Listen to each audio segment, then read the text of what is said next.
canal, o mensageiro não é importante, mas sua curtida é. Curta, inscreva-se e compartilhe cultura. Deixe livros que gostaria de ouvir nos comentários. Obrigado pela preferência. Ideias do Canário, de Machado de Assis, um homem dado a estudos de ornitologia, por nome Macedo, referiu a alguns amigos um caso tão extraordinário que ninguém lhe deu crédito. Alguns chegam a supor que Macedo virou o juízo. Eis aqui o resumo da narração. No princípio do mês passado, disse ele, indo por uma rua, sucedeu que um tilbura disparada, quase me atirou ao chão. Escapei saltando para dentro de uma loja de Belchior. Nem o estrépito do cavalo e do veículo, nem a minha entrada fez levantar o dono do negócio, que cochilava ao fundo, sentado numa cadeira de abril. Era um frangalho de homem, barba cor de palha suja, a cabeça enfiada em um gorro esfarrapado, que provavelmente não achara comprador. Não se adivinhava nele nenhuma história, como podiam ter alguns dos objetos que vendia, nem se lhe sentia a tristeza austera e desenganada das vidas que foram vidas. A loja era escura, atulhada das coisas velhas, tortas, rotas, enxovalhadas, enferrujadas que de ordinário se acham em tais casas, tudo naquela meia desordem própria do negócio. Essa mistura, posto que banal, era interessante.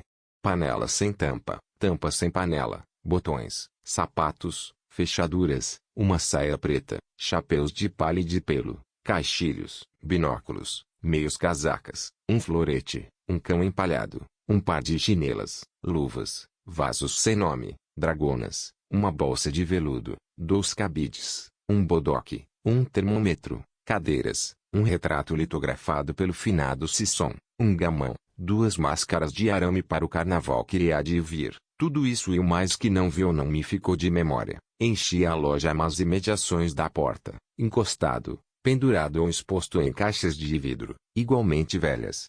Lá para dentro, havia outras coisas mais e muitas, e do mesmo aspecto, dominando os objetos grandes, cômodas, cadeiras, camas, uns por cima dos outros, perdidos na escuridão. Ia sair, quando viu uma gaiola pendurada da porta. Tão velha como o resto, para ter o mesmo aspecto da desolação geral, faltava-lhe estar vazia. Não estava vazia. Dentro pulava um canário.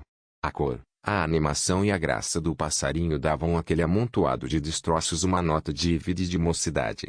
Era o último passageiro de algum naufrágio, que ali foi parar íntegro e alegre como dantes. Logo que olhei para ele, entrou a saltar mais abaixo e acima de puleiro em puleiro, como se quisesse dizer que no meio daquele cemitério brincava um raio de sol.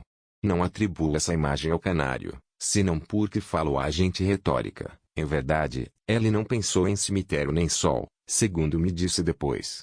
Eu, de envolta com o prazer que me trouxe aquela vista, senti-me indignado do destino do pássaro, e murmurei baixinho palavras de azedume. Quem seria o dono execrável deste bichinho, que teve ânimo de se desfazer dele por alguns pares de níqueis? Ou que mão indiferente, não querendo guardar esse companheiro de dono defunto, o deu de graça a algum pequeno, que o vendeu para ir jogar uma quiniela. E o canário, quedando-se em cima do puleiro, trilou isto: quem quer que sejas tu, certamente não estás em teu juízo. Não tive dono execrável, nem fui dado a nenhum menino que me vendesse. São imaginações de pessoa doente. Vai te curar, amigo. Como? Interrompeu, sem ter tempo de ficar espantado. Então o teu dono não te vendeu a esta casa. Não foi a miséria ou a ociosidade que te trouxe a este cemitério, como um raio de sol. Não sei que seja sol nem cemitério. Se os canários que tens visto usam do primeiro desses nomes, tanto melhor, porque é bonito, mas és tu que confundes. Perdão, mas tu não vieste para aqui à toa, sem ninguém, salvo se o teu dono foi sempre aquele homem que ali está sentado. Que dono? Esse homem que aí está é meu criado, dá-me água e comida todos os dias, com tal regularidade que eu, se devesse pagar-lhe os serviços, não seria com pouco, mas os canários não pagam criados. Em verdade, se o mundo é propriedade dos canários, seria extravagante que eles pagassem o que está no mundo. Pasmado das respostas, não sabia que mais admirar, se a linguagem, se as ideias. A linguagem, posto-me entrasse pelo ouvido como de gente, saía do bicho em trilos engraçados. Olhei em volta de mim, para verificar se estava acordado. A rua era a mesma, a loja era a mesma loja escura, triste e úmida. O canário, movendo a um lado e outro, esperava que eu lhe falasse. Perguntei-lhe então se tinha saudades do espaço azul e infinito, Mas, caro homem, trilou o canário, que quer dizer espaço azul e infinito. Mas, perdão, que pensas deste mundo? Que coisa é o mundo? O mundo, redarguiu o canário com certo ar de professor, o mundo é uma loja de Belchior, com uma pequena gaiola de taquara, quadrilonga, pendente de um prego. O canário é senhor da gaiola que habita e da loja que o cerca. Fora daí, tudo é ilusão e mentira. Nisto acordou o velho, e veio a mim arrastando os pés. Perguntou-me se queria comprar o canário. Indaguei se o adquirira, como o resto dos objetos que vendia, e soube que sim, que o comprara um barbeiro, acompanhado de uma coleção de navalhas. As navalhas estão em muito bom uso, concluiu ele. Quero só o canário. Paguei-lhe o preço, mandei comprar uma gaiola vasta, circular, de madeira e arame, pintada de branco, e ordenei que a pusessem na varanda da minha casa, donde o passarinho podia ver o jardim, o repuxo e um pouco do céu azul. Era meu intuito fazer um longo estudo do fenômeno, sem dizer nada a ninguém, até poder assombrar o século com a minha extraordinária descoberta. Comecei por alfabetar a língua do canário, por estudar-lhe a estrutura, as relações com a música, os sentimentos estéticos do bicho, as suas ideias e reminiscências. Feita essa análise filológica e psicológica, entrei propriamente na história dos canários, na origem deles, primeiros séculos, geologia e flora das Ilhas Canárias, se ele tinha conhecimento da navegação, etc. Conversávamos longas horas, eu escrevendo as notas, ele esperando, saltando, trilando. Não tendo mais família que 2 criados, ordenava-lhes que não me interrompessem, ainda por motivo de alguma carta ou telegrama urgente, ou visita de importância. Sabendo ambos das minhas ocupações científicas, acharam natural a ordem, e não suspeitaram que o canário e eu nos entendíamos. Não é mister dizer que dormia pouco, acordava 2 e 3 vezes por noite, passeava à toa, sentia-me com febre. Afinal tornava ao trabalho, para reler, acrescentar, emendar. Retifiquei mais de uma observação, ou por havê-la entendido mal, ou porque ele não a tivesse expresso claramente. A definição do mundo foi uma delas. 3 semanas depois da entrada do canário em minha casa, pedi-lhe que me repetisse a definição do mundo. O mundo, respondeu ele, é um jardim assaz largo com um repuxo no meio, flores e arbustos, alguma grama, ar claro e um pouco de azul por cima. O canário, dono do mundo, habita uma gaiola vasta, branca e circular, donde mira o resto.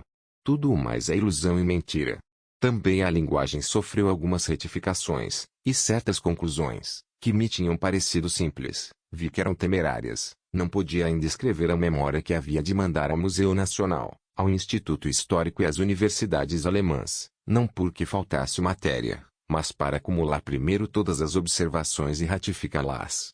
Nos últimos dias, não saía de casa, não respondia a cartas, não quis saber de amigos nem parentes. Todo eu era canário. De manhã, um dos criados tinha a seu cargo limpar a gaiola e pôr-lhe água e comida. O passarinho não lhe dizia nada, como se soubesse que a esse homem faltava qualquer preparo científico. Também o serviço era o mais sumário do mundo, o criado não era amador de pássaros.